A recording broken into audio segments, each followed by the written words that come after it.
Hello and welcome once again to Talking Music, where every song has a story. My name is Paul, and on this channel what we like to do is get behind the story of a song, the facts, some information, some secrets regarding the song itself.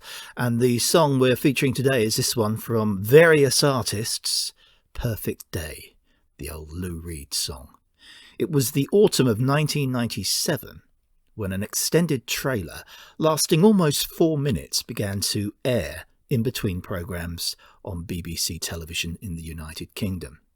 After a fortnight, there was talk about, have you seen that song on the BBC?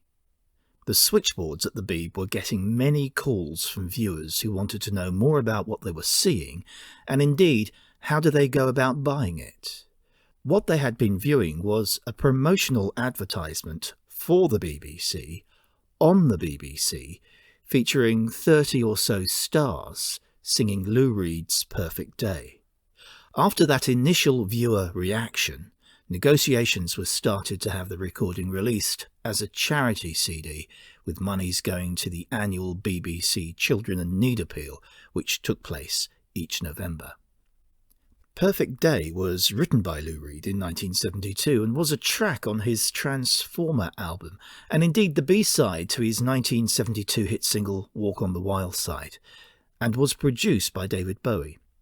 Lou Reed's lyrics are sugary sweet, romantic even, drinking sangria in the park, feeding animals in the zoo, having such a perfect day, so glad I'm spending it with you. But as the song develops, we get to surmise better what Lou Reed is really writing about.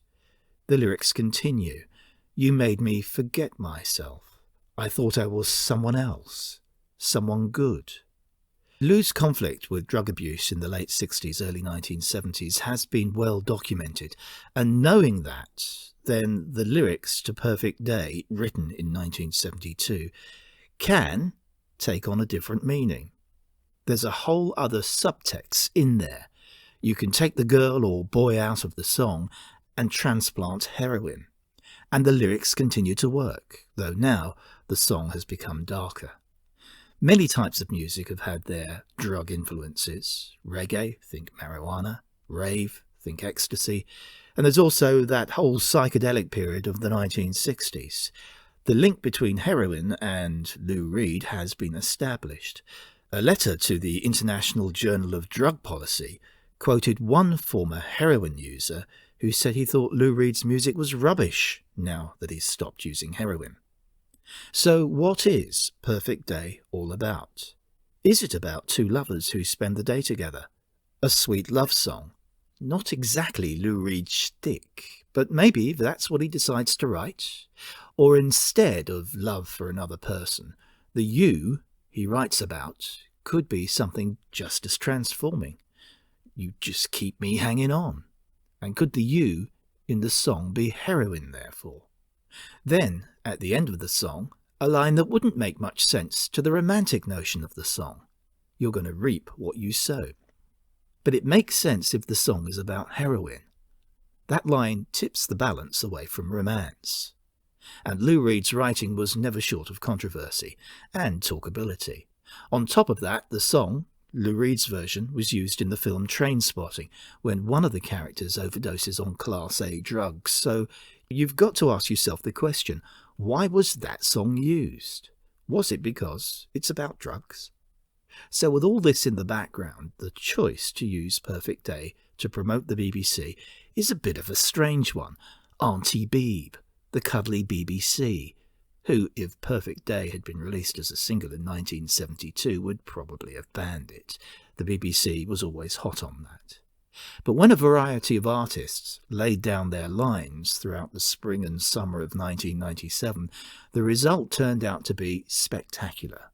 The song was chosen by Jane Frost, who was head of corporate and brand marketing at the BBC, aided by her marketing team. She said the song had nothing to do with drug abuse, and she has reasonable evidence to support that. According to Victor Bockry's Transformer, the Lou Reed story, the lyrics are simple, conventional, and words of romantic devotion, possibly even alluding to Lou's girlfriend at the time and soon-to-become wife, Betty Kronstadt. Lou Reed himself in 1973 claimed the song had nothing to do with drugs. It's just a description of a very straightforward affair. He said to suggest anything else is just laughable. So that was good enough for the BBC, and we can speculate all we want. Proving it is another thing. Perfect Day, vintage 1997, was performed by a variety of artists crossing many musical genres. Lou Reed, Bono, Sky Edwards from Morcheeba, David Bowie, Suzanne Vega, Elton John, Boyzone, Leslie Garrett, Burning Spear, Bono again, Thomas Allen, Heather Small from M People, Emmylou Harris, Tammy Wynette, Shane MacGowan, Dr. John, Bowie again, Robert Cray, Huey Morgan from the Fun-Loving Criminals, Ian Brody from the Lightning Seeds, Gabrielle, Dr. John again, Evan Dando from the Lemonheads, Emmylou Harris again, Courtney Pine with an instrumental break featuring the BBC Symphony Orchestra, Brett Anderson from Suede, Joan Armatrading, Laurie Anderson, Heather Small again, Tom Jones, and finally, Lou Reed. Laurie Anderson was Lou Reed's girlfriend at the time, later to become his wife, and the video ends with Lou Reed doing this, normally signifying shush, keep quiet, keep the secret. What secret could he be keeping? The song certainly promoted the BBC's diverse music coverage, which was the main mission, plus the thank you to licence payers of the UK, who pay a yearly subscription to use the BBC services. Each artist received a token £250 appearance fee for the song. Now, the song did well. It was released across Europe. Number 1 7 weeks in Ireland, number 1 in Norway, number 4 in Finland, number 6 in the Netherlands, and in the UK it went straight to number 1 on the first week of release. The power of the BBC behind it. On the 23rd of November 1997, there you can see, at number 1 in the charts. Altogether, it had an impressive run on the UK singles charts, 3 weeks at number 1 in total, 2 weeks from that date, 23rd of November, then returning to the top on the 10th of January 1998, some weeks later, for a final week at the top, and returning to the top spot is very unusual. It was ranked at number 35 in the decade's best sellers in the UK, and it sold just under 1 million at the time, and by 2016 its record sales were estimated at just on 1.6 million in the UK alone. That makes it one of the real big sellers in the United Kingdom. It was a song that did a lot of good, not only for the BBC, but also for charity too. The Beeb must be given credit for realising its charitable potential, and when all the monies were counted, Perfect Day raised over £2 million in 1997 for children in need. Lou Reed said at the time, "Never have I been more impressed with the performance of one of my songs."